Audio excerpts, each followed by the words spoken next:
everybody, thank you so much for clicking on today's video. Today we're diving into the concept of exercise snacking. Specifically, we'll talk about what it is, if it's effective enough to be worth your time, and some ideas of ways that you could implement it into your routine. But let's first start with a definition. Exercise snacking is essentially short snippets of exercise sprinkled throughout your day. And that's pretty much it. It's pretty straightforward, and I really like this concept. But recently I've been getting questions every week along the lines of, is exercise snacking effective? Is exercise snacking worth it? Is exercise snacking good? And before I answer those questions, I need more information. Effective for what? Worth what? Good for what? I recently made a video on how to ask better questions when figuring out if a program or a workout is appropriate for your goals, so I highly recommend checking that out if you're unsure of where to start. But essentially, exercise snacking is only as effective or as good as or as worth it as you make it, just like any other movement or workout that you do. Because we have to remember that every goal has different needs. Every goal has a different path to success. Are you trying to build a juicy butt? Are you trying to get your first pull-up? Are you trying to improve your mobility? I would go about programming each of these goals differently, so we're gonna wanna snack on them differently too. So let's actually go through each of these goals, and I'm gonna show you how you can implement them into your daily routine. Good morning. We're gonna do a little exercise snacking today. So today the example I'm gonna give is if you have a hypertrophy goal, meaning you wanna grow visible muscle mass. I'm gonna level with you, this is not the most efficient or optimal way to go about it. But if you're smart and strategic, it is potentially possible. We have to remember that sometimes something is better than nothing. So let's brainstorm. So I would say maybe focus on one muscle group a day and set a goal of every time this happens when I'm working, or once an hour, or when this timer goes off, I'm gonna get up and do X exercise for X number of reps. So maybe Mondays, it's step ups. Maybe Tuesdays, it's overhead pressing. Thursdays, it's squats. Oh, I skipped Wednesdays. Wednesdays, it's squats. Thursdays, bent over rows. Fridays, deadlifts. I don't know. I'm just trying to alternate upper and lower body, get some different movement patterns in there. So today I'm going to put this in action with some step ups. I have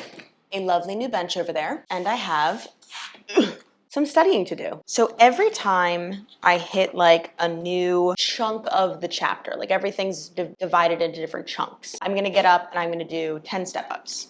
Great. Honestly though, I just woke up, so the first time we break, I'm probably just gonna like mobilize my hips a little bit, and then we'll start doing step ups. Let's put it into action. You've been throwing vibes my way. Already know you ain't gotta say it.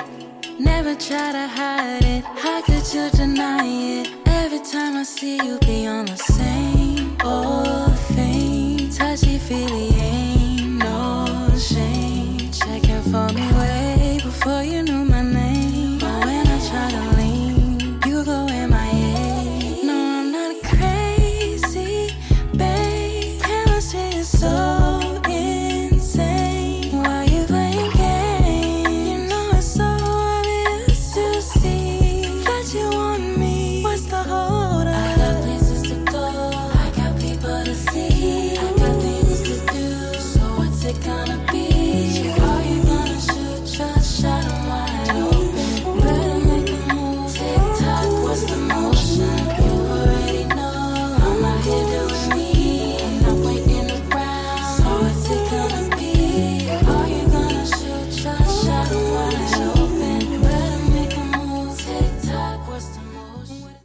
Good morning. We're going to do a little desk mobility today. So this is one of my favorite things to do if I am sitting for a long time, maybe editing a video. Honestly, that's probably usually why I'm sitting for a long time. So I just spent the last 2 hours craned over my desk editing. So we're going to do a quick little routine all together to try and loosen some stuff up and bring a little movement throughout my day. In terms of implementation for this, I would say there's a lot of ways you can attack it. You know, maybe every hour you take 5 minutes and you start to go through some different joint circles or joint cars. Maybe you're in a Zoom meeting and your camera's not on, so you can actually take that time to kind of move through your joints a little bit more. There's a lot of different options on how to incorporate this, but it really does come down to specificity of what your day and your work situation looks like. I'm obviously in pajamas. So I have a luxury here. So I'm going to keep this like office friendly if you're maybe in a space surrounded by a lot of people so you don't look absolutely insane. Great. All right, so we're at our desk, we're in an office, but imagine I'm not wearing pajamas. First thing we're gonna start with are some neck cars. A lot of times throughout the day, we get here if we're over our phone or our computer, so we just wanna bring not necessarily ourselves into better or perfect posture, we just wanna make sure that we're accessing the opposite of that, which is gonna be cervical extension. So we're gonna move through our full neck range of motion. Let's slowly drop chin to chest. We're gonna go to the left first, so we draw that chin along the collarbone. Imagine you have water in your left ear, you're gonna dump it over your shoulder. We cut up to the ceiling. Take your time here, because again, this is the space we don't see a lot during the day. Dump the water out of your right ear. We twist chin to collarbone, draw it down, and roll it back up. One more time, we drop chin to chest. We go to the right along the collarbone, drop that ear back. We lift up through spinal extension. We drop that left ear back, twist chin to collarbone, roll it down and up. A lot of times with neck cars, the biggest mistake I see is that we miss this part of the movement, and a lot of times people just kind of like go through, but they're not actually getting that twist. So we want to make sure we're getting every range of motion, every way that our neck can circle, rather than just kind of like flying through it. All right, then we're going to go through some spinal segmentation. It's basically a really controlled cat-cow. So for this guy, you can bring your hands on your desk, and we're going to start, let's start at the tailbone, and you're going to start to round back one vertebrae at a time, working all the way up until your head is the last thing to move. Then we're gonna do the same thing, start at your tailbone, restacking the spine.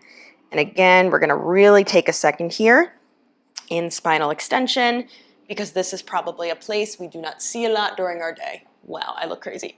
You could also go for some spinal rotation. So again, you can do this by using the muscles around your torso, or if you want a little bit more passive, you can also use your chair for support. Next thing, we're gonna go for some wrist cars. So for this guy, we're gonna bring our palms to face us. We're gonna pull the fingers down, cut in, pull in, and out. We wanna make sure that we don't start to compensate from the elbow or from the fingers, okay? So if we have to go like this to get wrist extension, well, that's not actually wrist extension.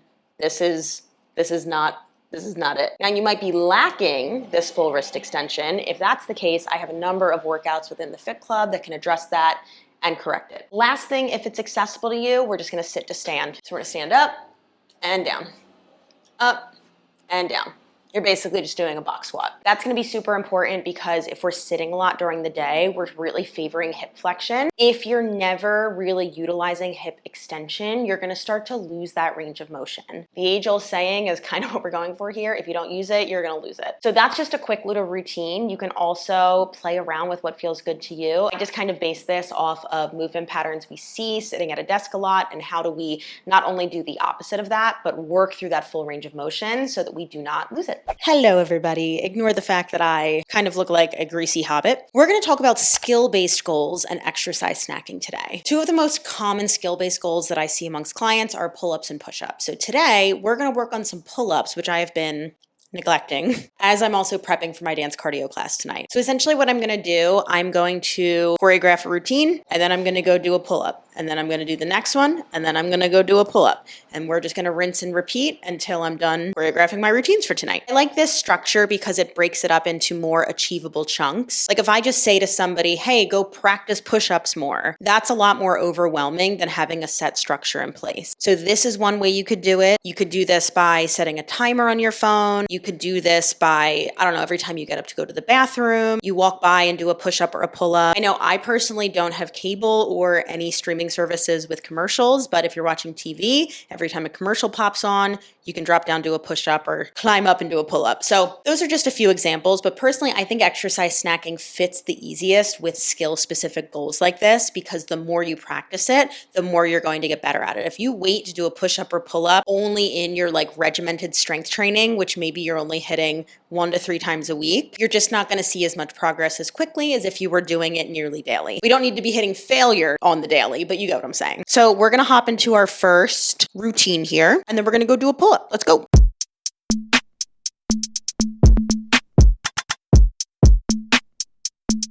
Yeah.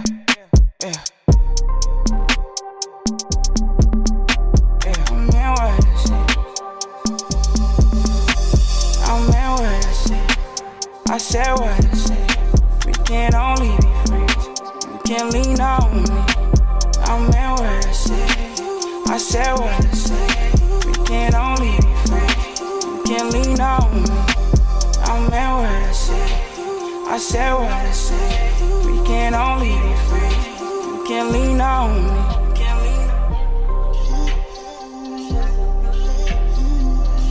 We can only be friends.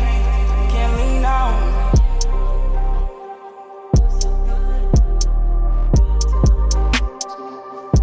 You can lean on me. Yeah. Yeah. Yeah. I cannot say no more, but just said enough. Anytime you can't hit me up, you can blow my phone, yeah, we texting, huh? Late night call, I can pick you up, it ain't enough, make you look, huh? You my fan, I'm a benefit, and I'm your friend, we gon' benefit.